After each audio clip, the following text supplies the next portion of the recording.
I went to Keith's house yesterday and we cast my coin in bronze. It still has its sprue, would you call this? Keith would know.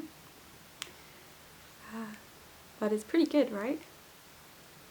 So the process was this. He took my ceramic coin and he laid it in the green sand, which was actually orange, and then pressed it down to halfway, or there was a bit of talc to help release, and then he pushed the other side down to about halfway, and then popped them off, put them back together, and that was the mould. However, the little diamond hole in the middle here didn't want to be made of sand, and it kept crumbling when it was.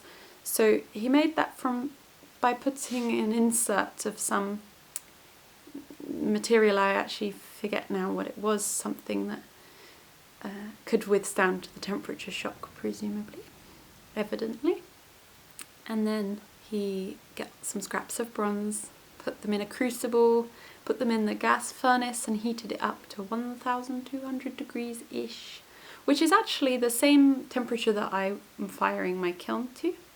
But when Keith does it, he does it in 15 minutes, whereas I have to heat my kiln up slowly over the course of an entire day, and I get up at midnight to turn it off. Then he would tap the side of the furnace to check that the bronze inside the crucible was rippling and was liquid. And then off came the lid, he picked it up, and then he poured the molten bronze. And this is what we get.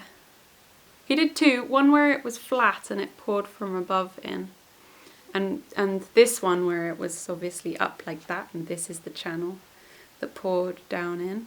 And then there's a couple of little gaps here for it to push the air into so it could all fill.